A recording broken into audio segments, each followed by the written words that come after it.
Cry Macho? But a macho doesn't cry. 5, 4, 3, Uno.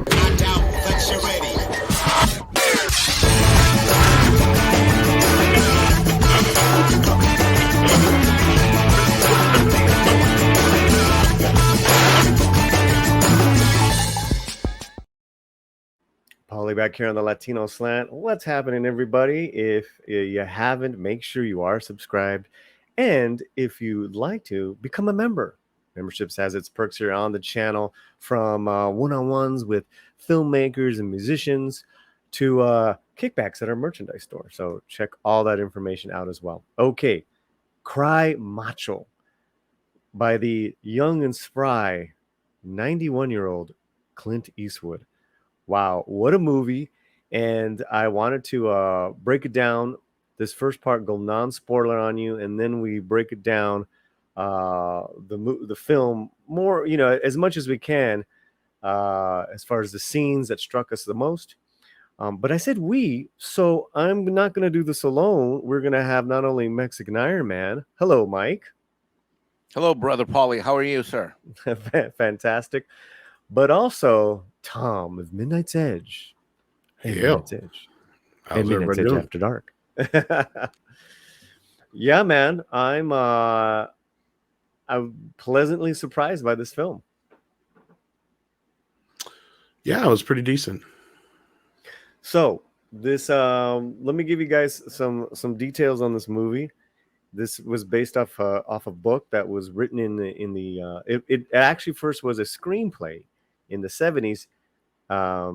Nash couldn't get it done, so he turned it into a book that was released in the late 70s. Finally, after decades and several different tries, Clint Eastwood directed and produced this film. And it's on HBO MAX and in the theaters as of today. So let's go over first impressions. I want to start off with Mike, Mexican Ironman. Yes, sir. What was your first impressions of the movie coming out? Well, let me say going in, what my first... Clint Eastwood has done so many different types of movies. And I'm back on my... Well, let me say two things. Going in, and this is, I think, important to understand before we get into analyzing the movie. For me, there's two things. One is that I'm going back to seeing movies again. For well over almost 2 decades, I've gone to at least a movie a week. It's very rare that I've missed that. And in most months, I've done 2 movies a week. Mm-hmm. That's just been part of who I am. Whoever I've dated, whoever I've been married to. I mean, I have no problems going to movies myself. Most of the time I'm taking a date, but regardless is that in this case, I didn't take a date, but I'm back in the rhythm of seeing movies in the cinema. Mm-hmm. And as I always have done, I try to see different types of movies. I'm not the guy that sort of just goes to Marvel movies or just goes to, go to superhero movies or just goes to whatever, I go to all different kinds of movies. In fact, you've been a phenomenal resource, and Latino Slant as a channel has been a phenomenal resource because you've done movie reviews of movies that I probably would not have seen otherwise, but because you brought them to the community's attention, I've seen them. So let's just say, number one, I see lots of different types of movies. Number two, Clint Eastwood himself has done very different types of movies. In fact, he did a movie, the Gran Torino is very different than his baseball movie, is very different than other movies, his Westerns.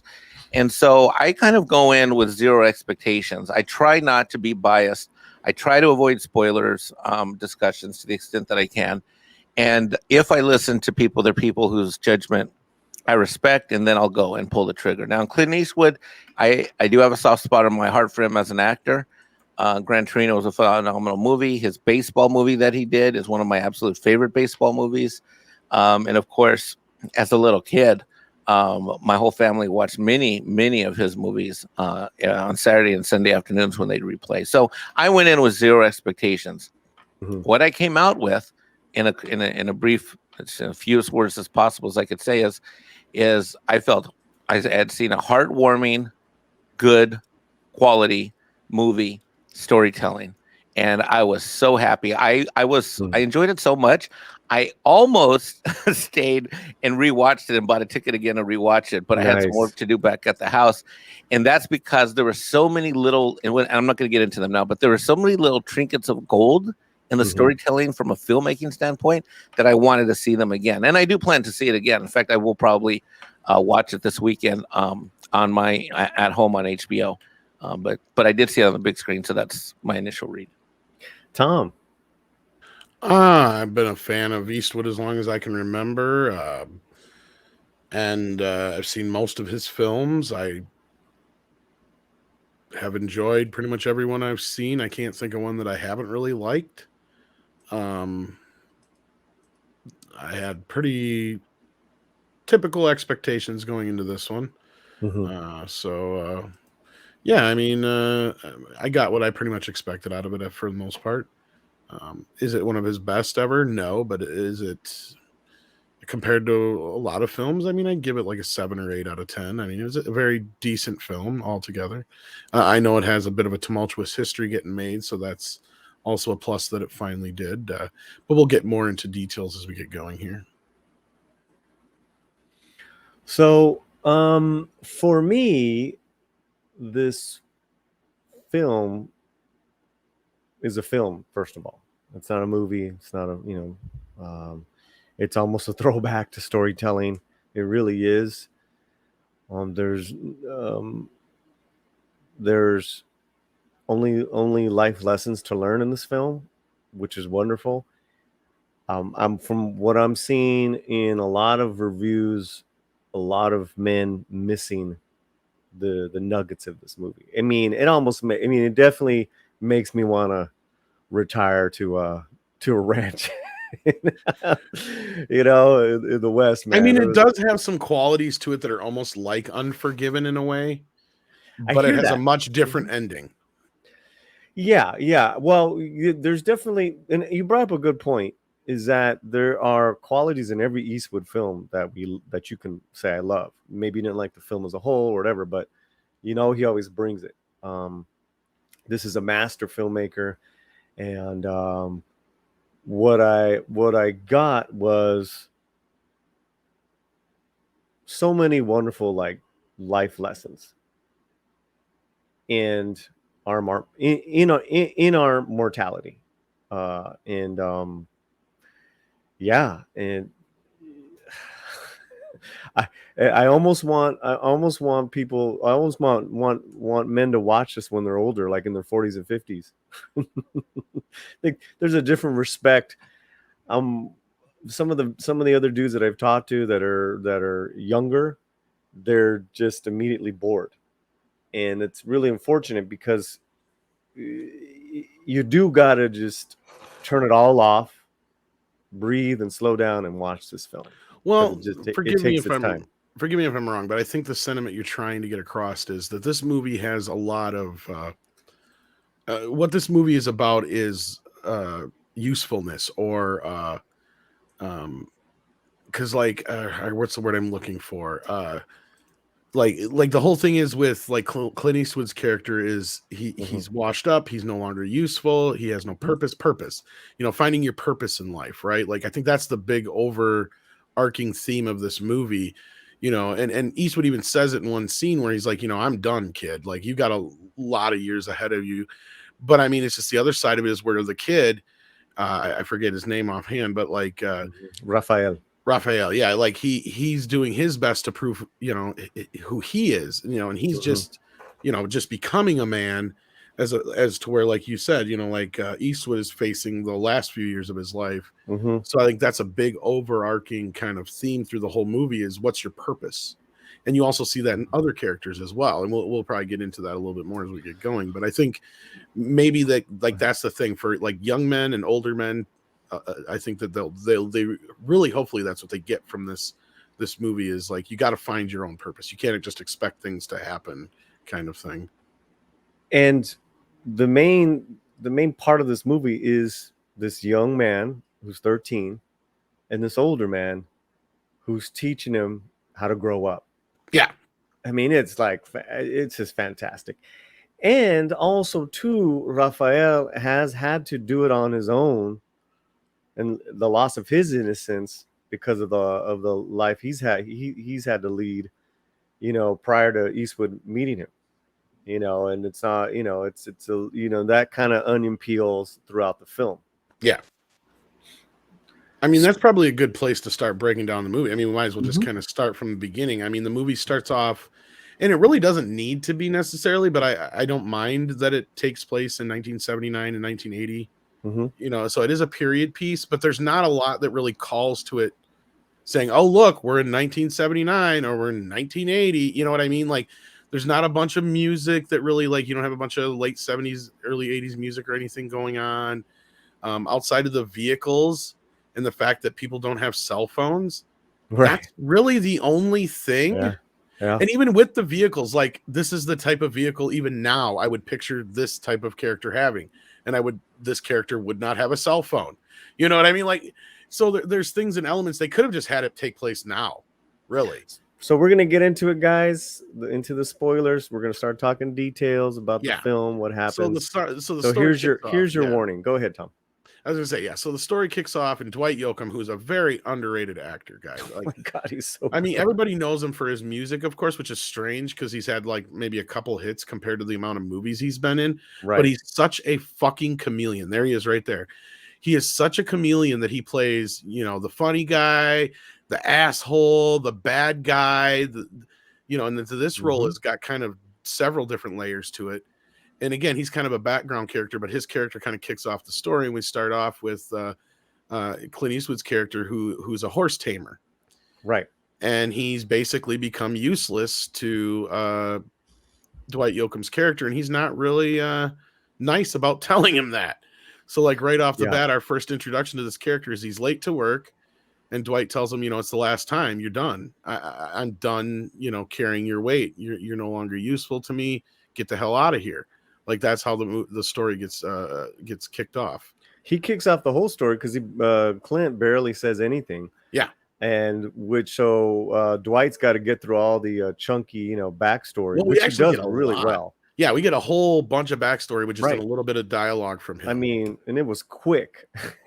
So he basically fires Clint, and Clint's like, "You're always, kind of a worthless guy or whatever." He like throws it, throws a disc.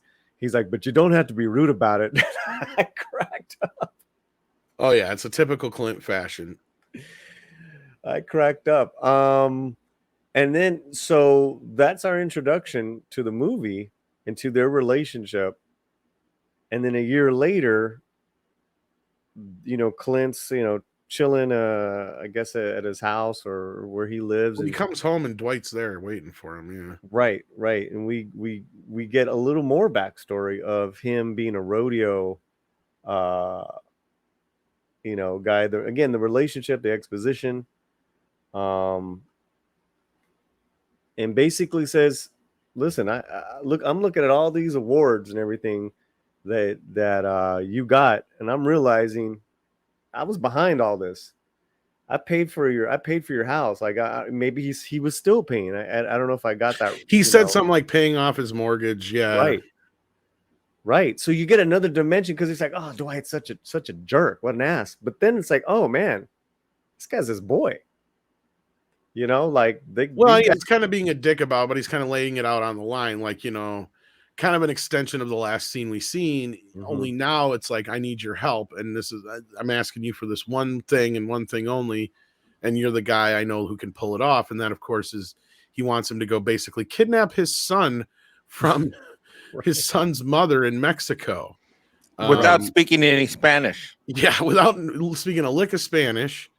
And Clint can't even understand why he's the guy to be chosen, but Dwight's whole thing is he'll see that you're a real cowboy and he'll trust you, right? And this, of course, will play into the Raphael character when we get into that a little bit later. But like, so Clint begrudgingly says, "Fine, whatever." He pays him a decent amount of money to get it done, and he sends him on his way without any kind of real information outside of where the mother can be found, and that's about it. Yeah. He there's a lot he leaves out, that Dwight leaves out. Yeah, and he's got a picture of him from like when he's 6, and the kid's like 13 now. Right. Mike, did you want to add anything?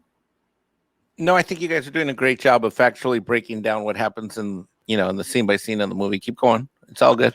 So yeah, so he has So no the drive problem to getting to Mexico. right, right. Well, he touches that on that. Like, I think another thing I really appreciate in this film,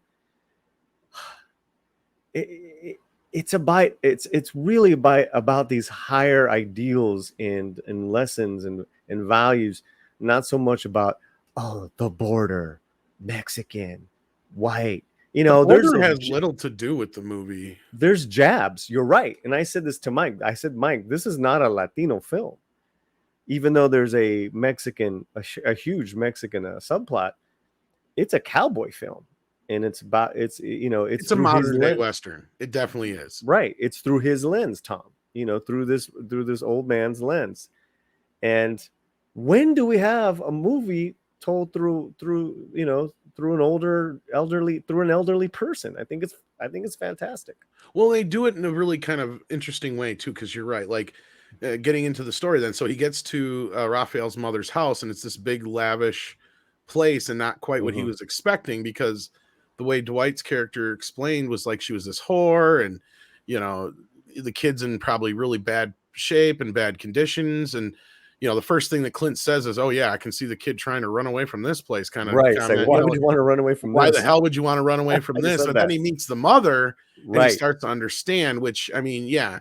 So she is kind of a whore, but she's more of a bitch and a conniver, and she's got this legion of like bodyguards and shit like that. Right. And so her first thing is, yeah, if you can find my son, you can go ahead and take him to his dad. I don't want him. He's nothing but trouble. He's done nothing but get in trouble with the law. And he's like, well, where will I find him? And he goes, if he's anywhere, he's probably at the cockfights. So that leads Clint to the cockfights, which then is where he meets Raphael. Right. So the mom is Letta, Yes. and she even says, I don't want my son. Yeah. He's a thief, he's a gambler. But you get that she's just unhinged, period. And Yeah, that she's nuts. she's in a lot of bad stuff. She's dark. And so you don't go away with a good feeling at all about her. And we get to the cockfights. You know what I had gotten was that a lot of these setups cinematically, they're very theatrical, guys. It's almost like they're not real sets, and I'm not talking about like the nature, like him camping out. That's beautiful, of course, and the horizons and the cinematic. It definitely takes advantage of the cinematography of the area. Right. Yeah. Yeah, I'm almost talking about like even the setup of the cockfight almost looks like it's on a stage, and it's not. I kind of get what you're saying to a point. Right. Like it's not a bad thing, and he does that with the church, with Martha's diner. It's almost like a perfect setup. So like it goes away. Those go away, and you're just concentrating on the characters. It's all about the characters, and of course this rooster named Macho. Well, what I love about it is, getting back to the whole cockfight scene, is the whole thing. Every scene that you get into, you expect it to go a completely different direction than it usually goes. Like there's only like one thing in this film that I kind of caught on to right away that I'm like, okay, I can see where this is going right off the bat. Mm-hmm.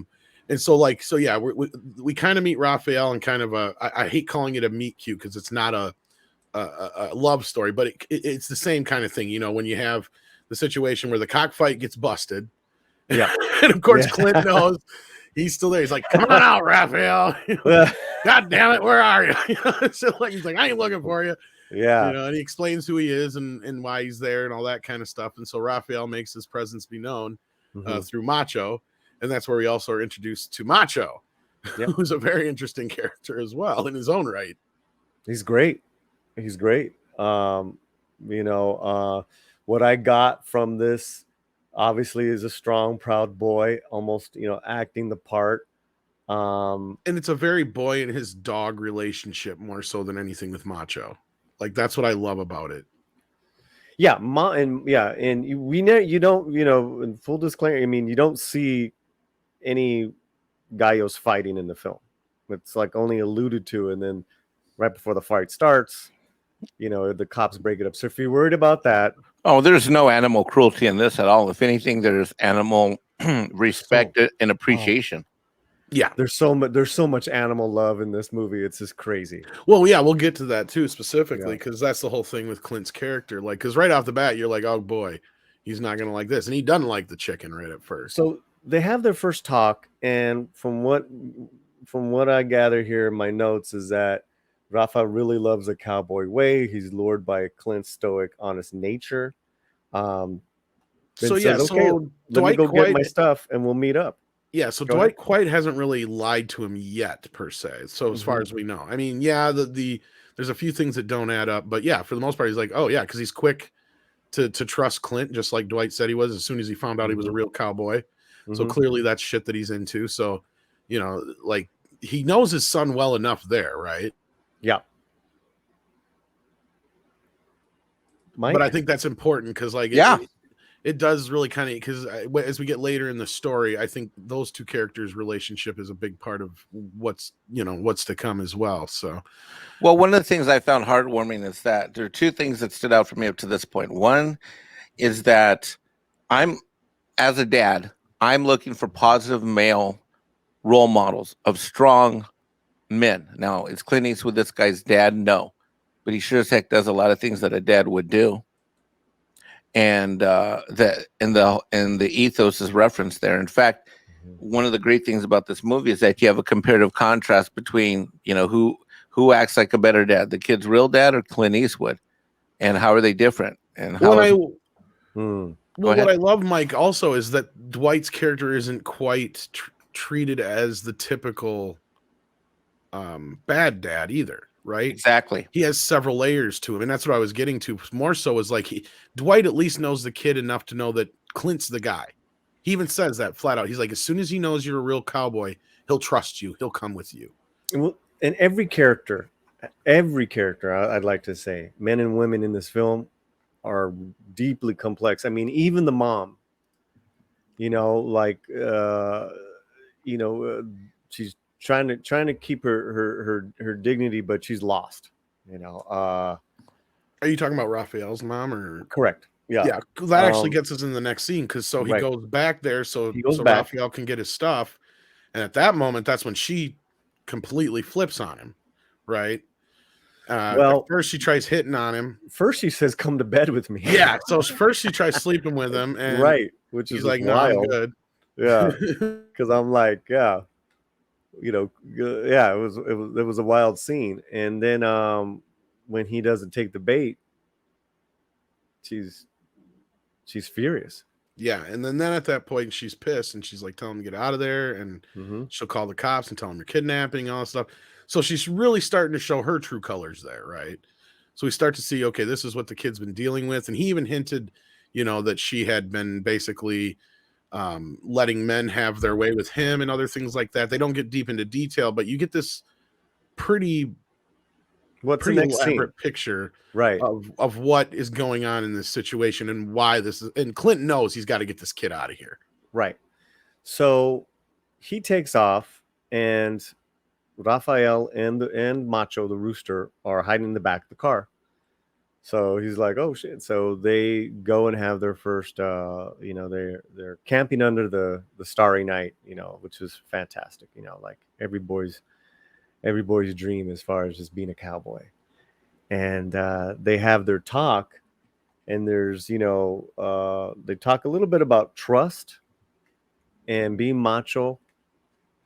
And Clint gives a little, Clint's character gives, which is Mike Milo, gives a little bit of how he's always been great with animals since he was a kid. And then they get ready. They're getting ready to sleep, to go to sleep. And at this one point, Rafa's changing his shirt, and you see the bruises on his back. Right. And that to me is the complete loss of innocence. It's like, well, this is why he's been such a like the dude that he is, this, kind of like very, explosive, hot-headed, protective, stubborn kid. And he says that, my mother's men will beat the shit out of me. Yeah. That's why I don't go back there. I mean, Yeah. Mike? It kind of solidifies what he has said. Yeah. It's pretty it gets pretty intense there for a second. I mean, you're not sure where to make of it, and then I mean, it's pretty intense. Well, yeah, And I you want to brought say up another again, point about the trust thing, which is another thing that really carries through the story quite a bit too. Sorry. No, please go ahead. No, that's all I wanted to point out is that that's a big deal through the entire story. But you were going to say something too. No, I was going to say again, I implore whoever's watching this review that when you see this film, let go of your modern lens and your modern jaded, jaded outlook, because we keep thinking something bad's going to happen, or like something dark or a cheap twist. It does the opposite. That's funny that you say that, Paulie, because I caught myself twice. First was like, well, when is someone going to start shooting somebody? Like, I was looking for violence, and and the second thing is I was looking for that dark ethos, and there's none of that in here. And that just taught me and even me who I think I'm a very well-versed moviegoer. I'm very much a normie. Sure, I'm a hardcore fan about certain things, Paulie and Tom, but I'm a very much a normie in many ways. I'm not an inside baseball guy when it comes to the entertainment or movie industry. Mm-hmm. And I found myself almost like, okay, when's the violent coming up, or when's the dark scene of when it's going to turn? And then, and I was looking for disappointment. And every time I thought disappointment would find me, I found happiness or reflective thought, something thought provoking. Well, and that's the thing is there are dark turns, right? And we'll get into some of those, but that was kind of what I was getting to too, Mike, earlier, was like, there was places where I thought this movie was going to go and it didn't. There are a few surprises. I mean, we've already kind of, we're talking spoilers, but we'll get kind of as we get through the course of the story, because that's the thing. You're right. Like, these are not your cookie, as much as like Paulie is saying, it has a little bit of that we're putting on a play kind of feel to it. Each one of these characters is a real character. Like, they're very layered. They have multiple like dimensions to them. Even the mother, like, even though she's nuts and she's clearly the villain of the story, she has multiple layers. We talked about Dwight earlier. He's another one. As we get later in the story, as we find out, he has multiple layers. But even as he's painted, as we keep going, as I brought up earlier, he still does show that he does give a shit a little bit. Like, there's got to be something there. He knows enough about the kid. So there's still something there. He still, even though he suffers from some of the bad dad syndrome, he's still not a complete bad dad, and he has a chance, right? Like, there's all these things that lead up to that's kind of the thing about this whole movie too, is everybody has a chance to do better for themselves, right? And it's all up to their choices. And that's where I get with like the comparisons with Unforgiven, because that's what Unforgiven is all about, is the choices we make in life and how they affect us. But the end result of this movie is much different than Unforgiven. It's like more or less, this movie's called Forgiven. Yeah. But for everyone, and I say that to people, who are thinking about watching this film, is let the story tell itself, because it's so wonderfully told. And that's what I mean, because yes, you're right. There are turns, there are, it is a movie. But it's just so nice not to, like, you kind of already know what's going to happen. And like, we're so used to modern storytelling. Okay. So they get diverted and go to a small town because federales have started searching people. Well, and they think that it's because of them. Yeah. So they're at a diner, and Clint makes his first call to Dwight Yoakam's character. Dwight, and that's where we get a little bit that Dwight's been holding back some of the story, some of the details. Here's where some of the bad dadisms come in, but go ahead. So he goes back in, and we get that. And we get this back and forth with because it's like every time he's making headway with the kid says, kid, he's a kid, and he's really good at it. He wants to wear his cowboy hat. Clint's like, no, and well, Mexican cowboy men are better than gringos. He's like, well, you're half gringo. And the He kid, gets all offended by it. oh, he got so upset. He got You saying so I'm a upset. gringo, and he got so pissed. He got pissed. And That was so good. yeah. Well, this kid actor, we haven't said anything about this kid. What's the kid's name in real life? His name is Eduardo Minette. He is so good in this.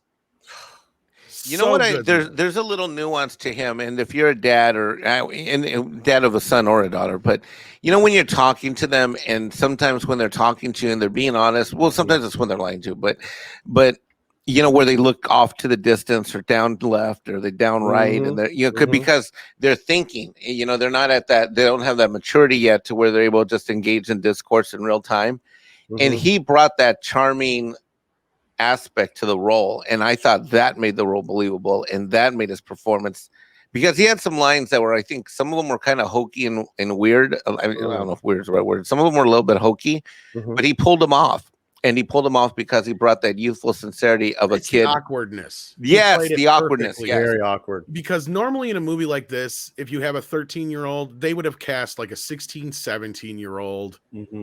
Or something like that, or they would have went the other direction and tried to go a little younger with him. They picked that perfect awkward point with this actor, and he plays it perfectly because he has that, I'm gonna be macho and confident on the outside, but I'm really, and he shows it really easily, how he's totally oblivious to anything going on in the world, and he has no idea what's going on, but he is. He's got a great look. Yes, he's a great actor. The way he delivers the lines, because you're right, like he doesn't get the greatest of dialogue, but even through just the emotion, how I do push back on that because the dialogue's not modern. I didn't really have an issue so much, but I do get what we're Mike's waiting saying. for the spoiled teenage American kid, and that never happens. Maybe what Mike's getting at here more is this, and this is what I got from this, and this is why I keep saying this is a movie you could watch with your mom or your grandma or whatever, is some of the dialogue and some of it does go into that hallmarky territory. Like, it is kind of a little overly sappy in some of the scenes and a little melodramatic in a sense to where, like, they do almost overdo it, but they luckily don't, right? Like, they could go to that extent like you normally see in these kind of movies where, but the kid wants to like this guy. That's the difference. Normally in this kind of a situation, you'd have him be all resistant to Clint's character. But that's the difference here, is that the kid wants to be like Clint. He wants to idolize this character. And the longer he spends time with this character, he even starts questioning it himself when he's talking to Macho in that one scene. Is like, I don't even want to go home. I don't even want to go see my dad, basically. In so many ways, I like it here. I like it with, Clint's character. Was it Mike? His name is. Yeah, he likes it with Mike and, and stuff like that. So like, and I apologize because I watched it late Friday night in two patches. So no, it's all right. The character names are a little off for me, but but I do remember the characters and their motives and their traits and all that kind of stuff. So yeah, and then because you, as you said, we're at this diner, and I don't remember all the information that the dad drops at that point, but what we end up basically learning is that he wants the kid more so because he had bought in some land down in Mexico years ago and put it in her name for tax reasons, right? And now it's become worth money, and he thinks that he can get at least half as long as he's got the kid as a negotiating chip.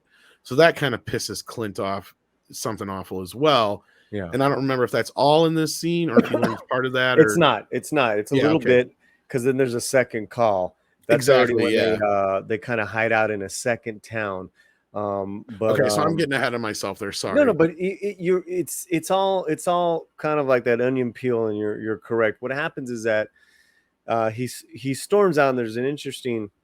He storms out, and one of his mom's henchmen is there. Aurelio. Yes, this is a great scene. Yeah, Aurelio like grabs him. And then Macho is there trying to like pick at his leg.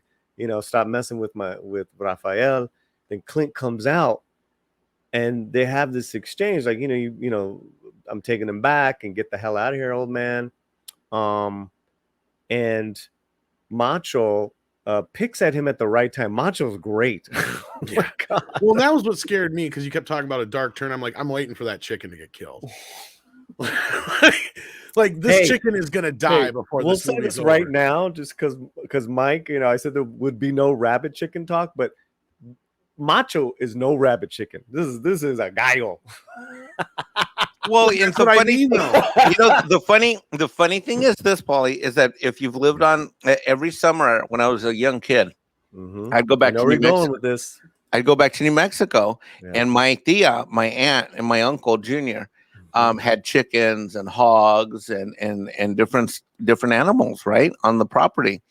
And what people don't know about roosters is that they can be like like little Chihuahua dogs. If they sense danger, they protect. They do attack. They have personality. I mean, honestly, there's not that much difference. I mean, I know that they're not as smart as dogs necessarily, but they do have all of that emotion. They have personality. They really do. Some of the chickens do too, but most of the roosters absolutely do.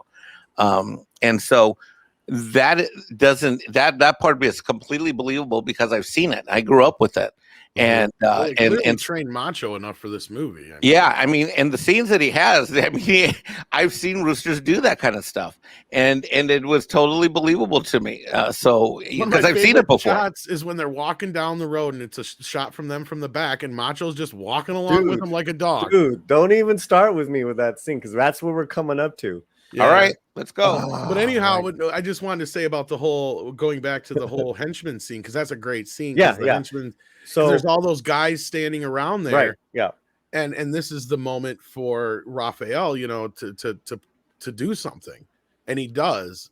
And again, normally, it wouldn't work out so well for your characters, but like, yeah, because this is where things start to go because we know they're being chased on the other end. But you're right. Now I remember that first phone call because it was Dwight Yoakam's like, hurry up and get your ass here. And he's like, why are you in such a fucking hurry? We'll get there when we get there. It's not going to be an easy thing, kind of thing. So he knows something's up. But yeah, so anyway, so they get into this altercation, right. And the henchman's like, this guy's trying to kidnap my son. So all these guys come over and we're like, oh shit, they're about to piss pound Clint Eastwood. And then luckily Raphael tells him, something he says different in Spanish, this guy's been beating me. And he turns around and shows the crowd of Mexicanos his bruises. And they turn on this guy. They rush Bob Aurelio and throw him on the top of a truck and start beating the shit out of him. And it's a great fucking scene. I loved it. That's a great scene, and they peel out to move the story, to move our story along. Yeah, they do get their car boosted, stolen. Yeah, they do get their car stolen, and so they got to walk to the next town. And like Tom was saying, there's this fantastic long shot. We all know Clint knows how to film a movie. Yeah, fantastic long shot of our three heroes, right, doing the hero walk. I mean, it's Clint Macho and doing his best to keep up, but he's keeping up. Oh my god, it's so yeah, that is like one of my favorite shots, Tom, in this movie. It made me giggle watching Macho, and yeah.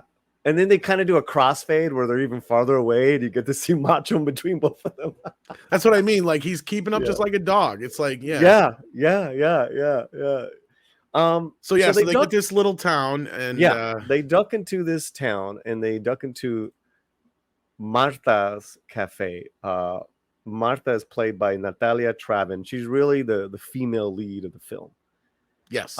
She's the juxtaposed to Raphael's mom.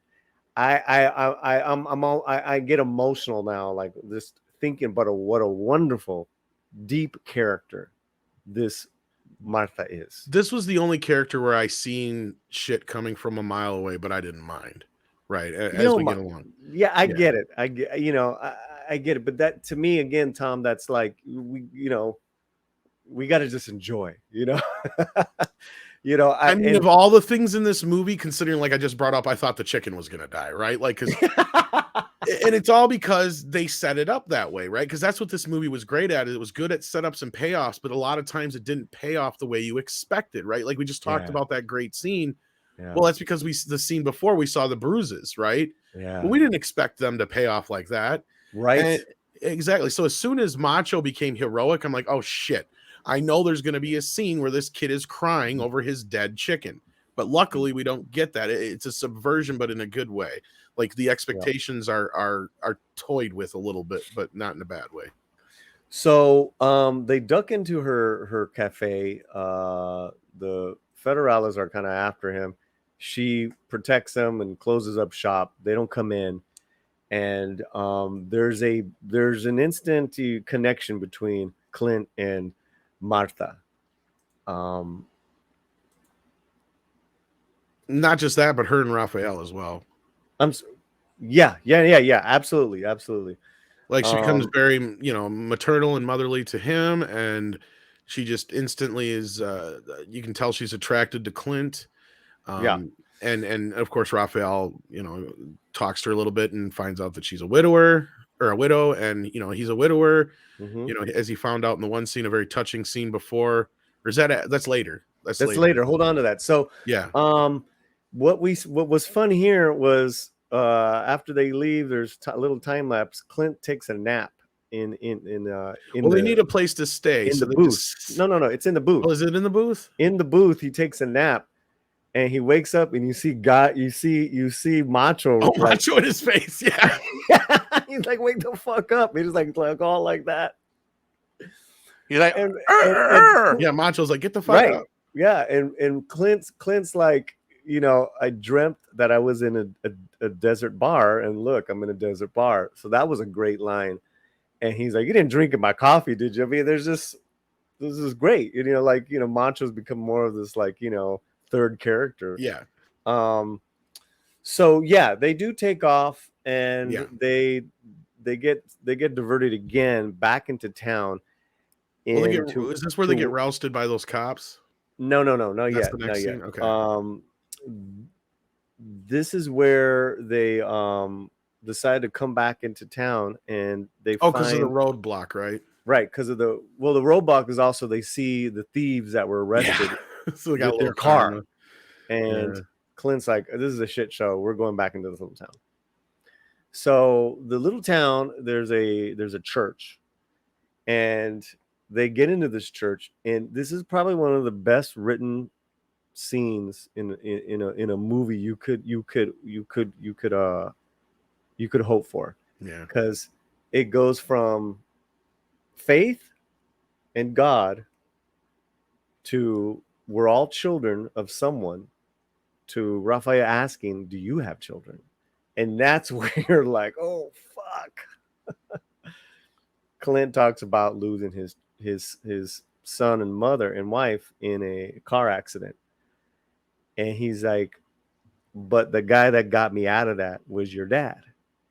Your dad was my redemption, but now I'm paying it back by bringing you back. I mean, it is a flawless scene, guys. Yeah. Well, and you can hear Clint, like that's his best acted scene in the whole movie. Because I mean, I've seen some people accuse Clint of kind of just coasting through this one. I mean, he's Clint playing Clint in this. I will not deny that, right? Like he's playing his typical role, but that's what Clint does, right? He finds roles that work for him, that work in his kind of box, and he's not one to generally go too far out of there, and that's okay, right? But this is, you're right, I think that this is his best scene, and maybe even one of his best scenes he's ever done, because when he chokes up and talks about losing his son and his wife in that car accident, I mean, you kind of feel that, like it's done so well that, I mean, that, like you said, the way it's shot, the way he's just kind of sitting there, laying there with his hat over his face, you don't even need to see it. You can just hear it in his voice. It's just a very well acted, beautiful scene. Yeah.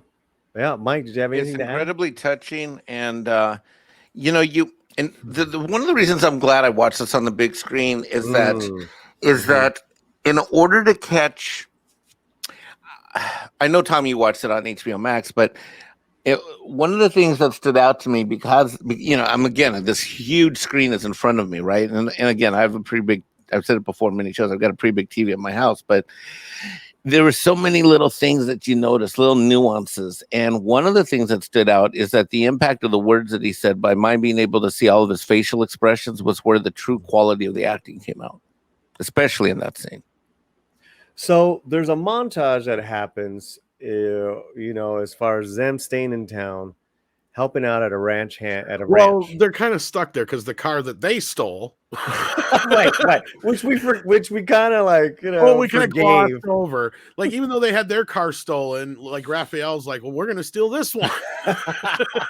So they actually do try to get out of town, and that's when they get to the roadblock, and that's where Clint's character's like, yeah, this is too dicey. We're not gonna chance this. So they turn back around and they end up back in town. They spend the night. Yeah. Well, so then the next day they wake up, and of course they're getting ready to head out, and Raphael notices that there's this huge fucking leak. So they're like, shit. And Clint's like, well, we're stuck here for a while. And so, yeah, so they kind of make themselves at home a little bit in the town. And this is where, I think we're getting to the next bit here. And this is where the theatricality might come in, where for lack of better words, hallmark moments. I just find, very like, it is a bit saccharine, but it's all right.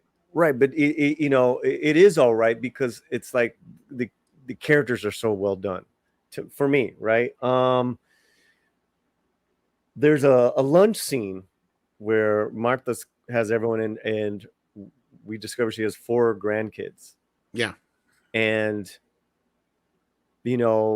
that's happening at the same time that slowly but surely Clint's character is teaching Raphael how to be a cowboy, how to be a young man, how to trust, and how to like there's so many great lessons going on. Well, because he runs into this ranch hand or farm owner. I can't remember the actor's name, but he's a great fucking Marco Rodriguez. Yeah. And he's like, I see you got some horses that don't want to behave here, and he's like, yeah, wild horses, blah blah blah blah. Mm-hmm. He's like, well, you need somebody who can tame them. He's like, well, do you know anybody? He's like, yeah, me. Right. So so through that, he's kind of teaching Raphael not just how to break horses, but also a little bit about becoming a man. Mm-hmm. And then word gets around that he's good with animals. So this was right. Right. Yeah. It's very sweet. It is because like everybody starts coming to it with their fucking animal problems. Fucking great, man. Dude, he turns into a Dr. Doolittle or what? No, he says that. He's like, what? I'm not Dr. Doolittle. But he is. But he isn't. Well, that's what I love about it, because he's like Bones. But like he's like, I don't want to deal with animals, and then somebody brings him the animal. It's like, all right, we'll see what we can do. It's like, yeah. And then he just turns into the perfect doctor, like the horse whisperer at that moment, like between all the horses and everything like that. Well, first, that's funny because we get that he has a veterinarian background, because again, through another great scene, that scene with the actor Rodriguez that you just brought up, that I brought up, that you knew his name. Mm-hmm. He notices that one of the horses is injured. Mm-hmm. And he's like, yeah, that happens sometimes because they get a bit rowdy, and that's where he realizes, oh, you're wrangling Mustangs here, and which is a very profitable thing, especially probably still then, to wrangle up Mustangs and sell them off at the market, but you got to get them broke, so that's where he comes in. But yeah, so there's a scene where they're having lunch, and one of the kids grabs Clint's hand, and there's sign language goes out, and he immediately picks up and gives her some water. And I mean, what that was like such a throwaway scene. It's really deep. Are you kidding? That is absolutely it's either my favorite scene or definitely one of my 3 favorite scenes, because so much happens. That right there, that seed plants the seed what becomes a garden of things in that story. Well, and it's so beautiful because it's another piece of why I call this movie Forgiven instead of Unforgiven, right? It's like every bit of little thing that we hit, because Unforgiven is about a man who's had every last thing slowly taken away from him, and he knows there's no redemption for him. So the final act he does to kind of, is to defend his friend and all this whole thing. Like, it's kind of like this. He knows his soul is damned, right? Like, this is a man who has a damned soul who's redeeming himself, right? And we're slowly seeing you know, as you brought up the onion thing, we're Mhm. slowly seeing those pieces peeled away because he's kind of calloused himself over. And we learn from, you know, it's clearly, you can kind of get this idea that, you know, he lost his family, he buried himself in his work, Mm. and now he's become this hardened, crusty old cowboy. And it's this kid in this town and this woman and her grandkids that are slowly peeling away the layers, and it's happening, you know, throughout the story. And it's also giving him the conscience he normally wouldn't have had, right? Like, and that's why I say it's like it's kind of a reversal on the Unforgiven story in a lot of Mm. ways. So more of this happens in town. There's definitely a love connection between the two, Martha and Clint, and you're seeing Rafa becoming more mature, becoming a better cowboy, for lack of better words. There's a dinner scene later on where he cooks for everyone, Yeah, Clint, makes and chicken. then they pray. So again, we see Rafa growing up. And that goes right into what I was saying. I think that's another point where Clint's character is finding God again. Again, I think we have a man who was a very sweet, generous, giving, caring, loving guy. Because I think that's what Marta sees right away, right? Mhm. She sees through Mm. all the callousness and the buildup of, you know, the beat down. Because that's what I think that Yep. scene in the opening shot is too. Is like that's just showing what this guy's dealt with all his life. Like he's always been this nice guy, but he's been treated like shit. And now he found a Mhm. place where he has worth. He has a purpose, and he's slowly becoming a part of this family. Yep. And it's breaking him down to the man that he used to be. Yes, yes. There's a journey, and many times we see a hero's journey. Many times we see a timeline journey where people, you know, mature. Here we have a journey of rediscovery, and it is beautiful to watch. Yeah, because I mean, he So used to be a father and a wife and a husband, mhm. and he lost all that, right? Yeah, he did. And he's slowly through Raphael learning how to be a dad again, and through these girls, and through Marta, he's learning how to love again, right? And learning how to love life again through these animals. I mean, it sounds so silly, right? It does Right? sound hallmarky, but But it's so it's true not. and it's done But so beautifully. it's fucking dope, you know. And it's you almost want that third act of your life to be like that. So yeah, along with that, there's teenager moments where Yeah. there's a connection with the oldest granddaughter and Rafa. It's very sweet. And He's here comes working the it scene where I was talking about earlier where Raphael was questioning even going back to his dad. Sorry. right. So then there's a jukebox that is broke. I guess Clint fixes, and immediately the song called "Sabor a Mi" plays. And Mm, not mm, only is mm. is one of the more popular Spanish tunes across different countries, the version of it is very popular in Mexico and here in the Mhm. States. Yes. And it fucking blew Well, me what is the away. song about? Well, Sabor a Mi is the essence of me. And it basically says, you know, all this time that has passed, Mhm. you're never forget the essence of me. Even Mhm. if 100 years have passed. I'm trying to remember the lyrics again. Well, I just Well, curious I mean, because I'll just give you a few of them. It says, Yep. basically, in the beginning, there's bitter tests. In the end, it tastes like honey. I've never seen a chosen one. Everything in God shows you a solution. Even in the ashes, he cries out, and God answers. I'm reading the lyrics translated into English. I could Hmm. say it in Spanish for you, but it won't mean much. well, no, but I was But just he says curious. that I want to protect you. I want to Yeah. defend you with your strong hands. You are Mm. chosen, Oh, and your so it's a perfect dinner story song. doesn't end here. You might be crying now, but tomorrow you will smile. See, it's almost the perfect song then, because like It I There we mean, is. that's go. almost like the end of a montage There we go. of Clint kind of slowly fixing things up around the place. And we kind of got this picture of this Yep. town. And this is why this scene is so poignant is it's Hmm. this rundown little town. You've got this deputy sheriff who's supposedly kind of oppressive and kind of dragging everybody down. And it's a very depressed looking place, Hmm. and I don't mean just in looks, but I mean also in money and and how the people are presented. And then Clint comes into town and everything changes, right? Like he's just like the little piece that this town was missing. And when he fixes that jukebox and that song plays and they're all sitting outside listening to it, holding hands, it's like the whole town comes alive. Yeah, And it's an amazing montage, absolutely. And the song plays. And not only that, we start to see how the town warms up to him and Right. because of And him the kids. So what and I we got was specifically see that, that through the deputy sheriff character, but we haven't got quite to his bit yet. So well, yeah, he ends up protecting Lynn, and that's actually coming up right now because the montage is reading to the kids, the ranch work, the fire, the walks that Martha and him have, like just down the lane, and then going back to dancing. Then there's the scene with Raphael and Mike, because you almost know like it's gonna end, like they have to get to Texas, right. and Rafa's questioning all of that. And this is where Clint kind of divulges, well, listen, I didn't tell you, but here's also why your dad wants you. And that sets off Rafa. And that kind of questions everything again. That brings in the trust factor, yeah. That brings into the trust factor. But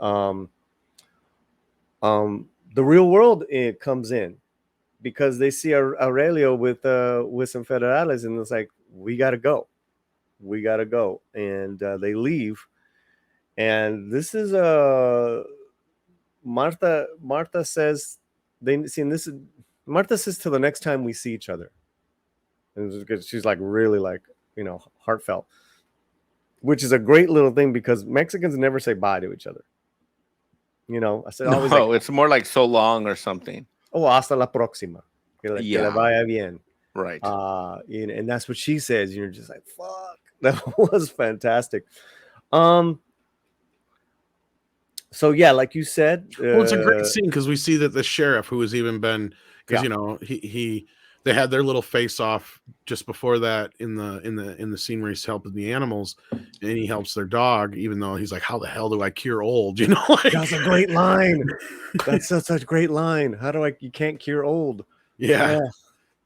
But yeah, so like he's even turned the hardest of hards in this town, which is a great, like, that whole thing is what it is. And I get it. It's all Hallmarky, but it's the whole point.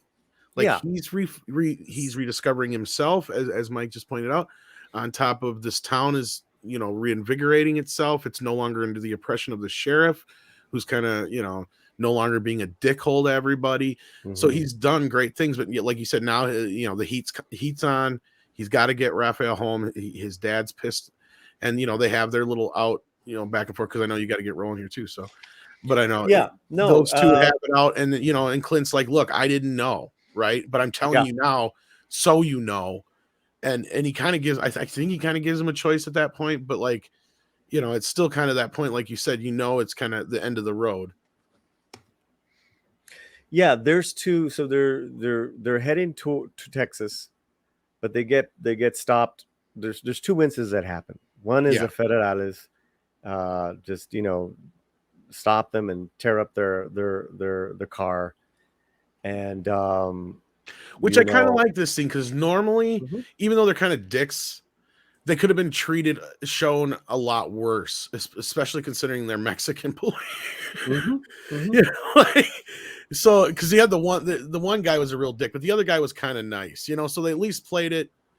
They didn't go into any kind of, nastiness or anything like that. So it's kind of a funny scene when it's all said and done, but again, it wasn't one dimensional. Exactly. And that's what I love about the whole film. Yeah. And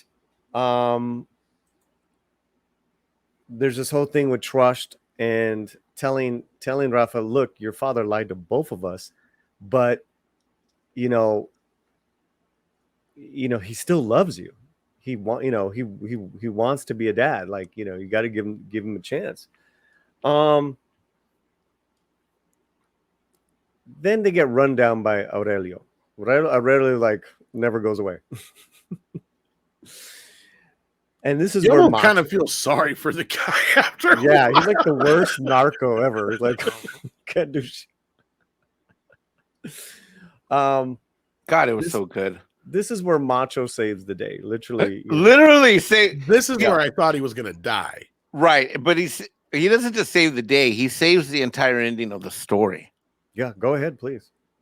No, I mean, well, as Macho is able to, Macho's a good rooster. He's a good friend. He's even a great actor in this movie. But don't piss off the Macho. No. And don't threaten and don't bring any heat to friends of Macho, because if you bring heat to a Mexican rooster, the rooster's gonna find some heat and bring it right back at you. Is that fair to say, Paulie? I mean, straight up. Yeah. Yeah, because it seems like his mom's thugs got him. What was his name again? Aurelio. And he's got a gun pointed at him. He's got him, dead to rights, and then Macho comes to save the day, and they leave him high and dry.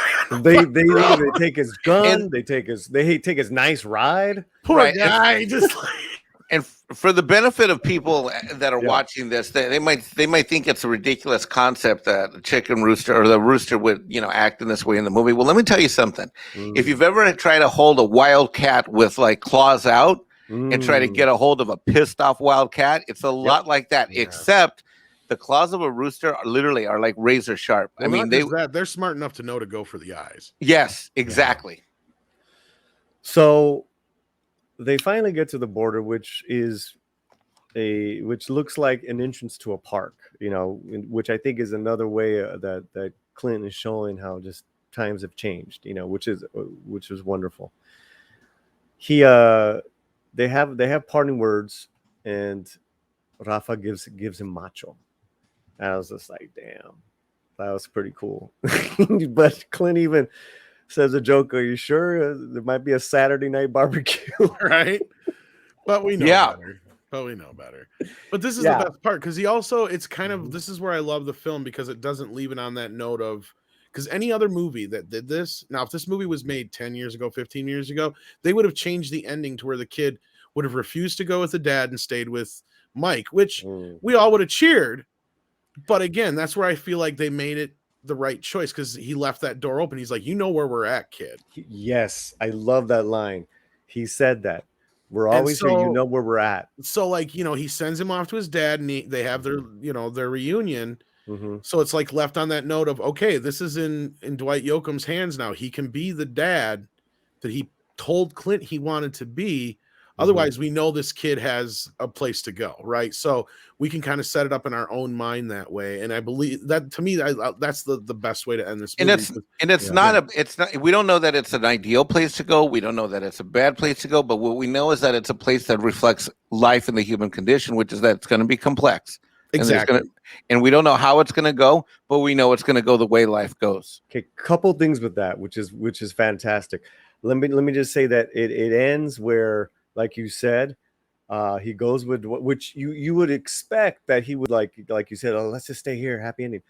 But soon as Clint turns that car around where he's going,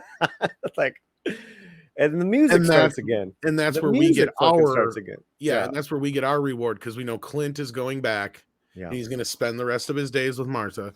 And that's our happy ending there. And that's where the film ends. And with the blackout comes another rooster crow, and then you see the credits, which I think is just so great. When you said that, Mike, about Rafa, where he's going to this, strange world, right, with his dad, but you don't know. There's so many unknowns, and that's just how life is. However,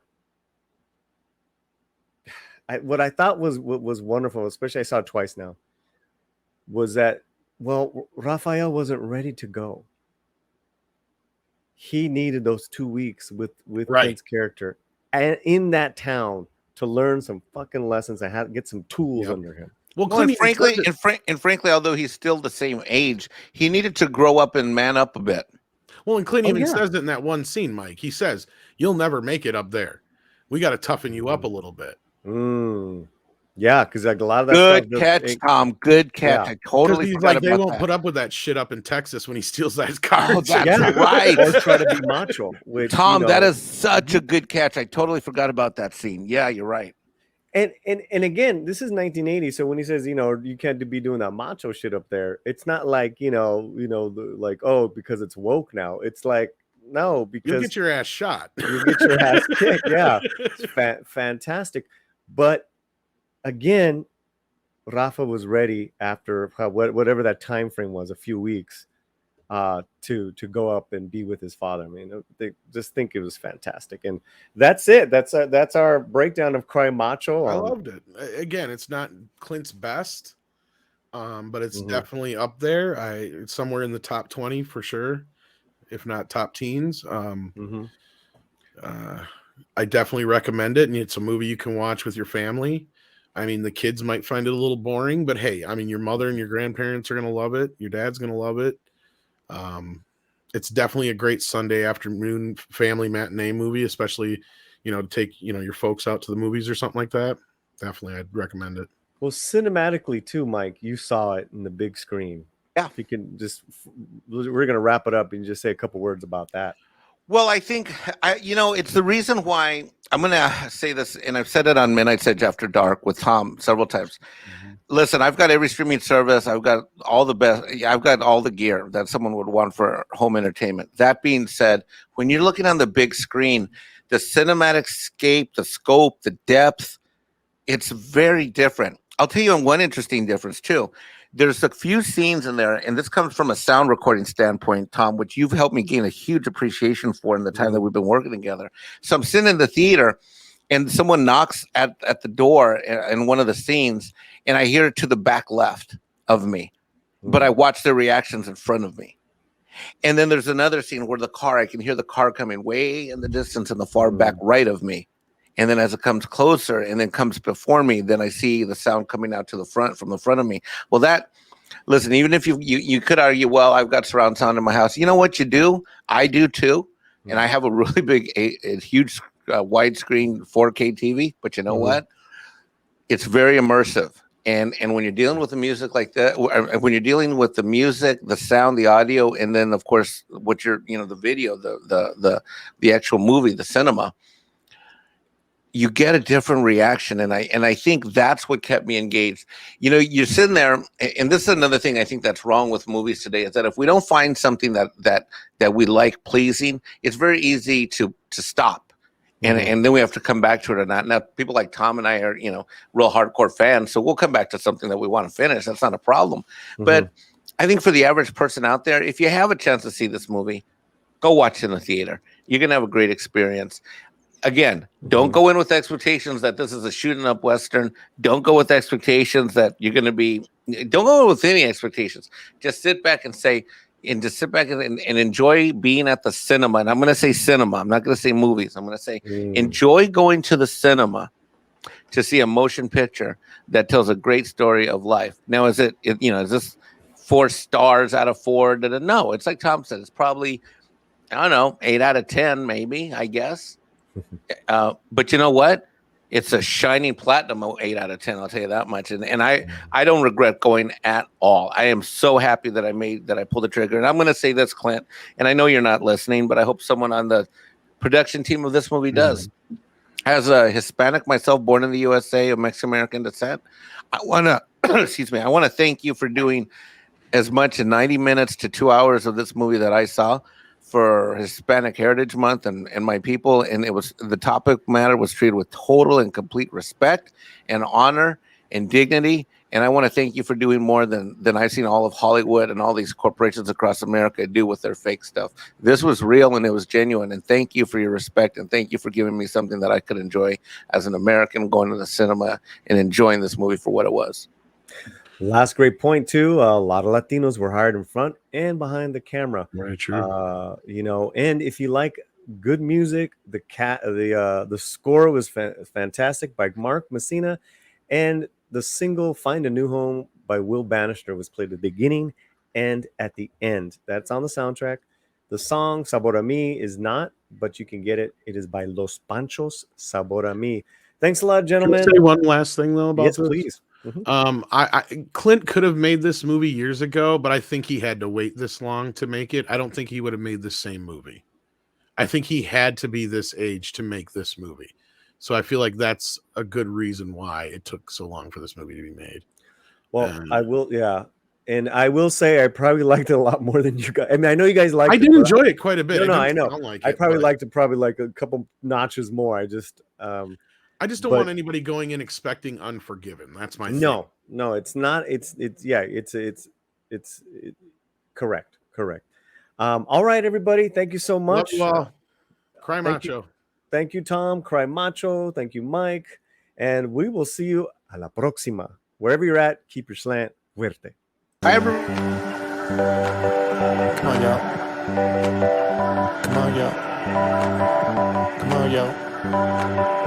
The slant? Yeah, but isn't this the unplugged version? I don't know. I think it's the unplugged version. All right, Paulie, let's go.